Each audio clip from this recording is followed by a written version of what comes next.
Did you know there's a jellyfish, Turritopsis dowenii asterisk, that can essentially live forever?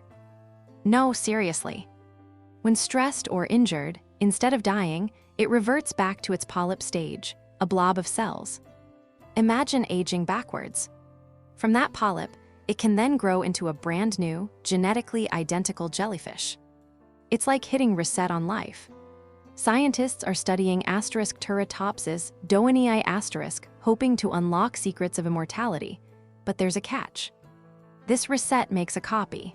Does that mean it is still the same jellyfish, or is it just a new copy? Is it really immortal?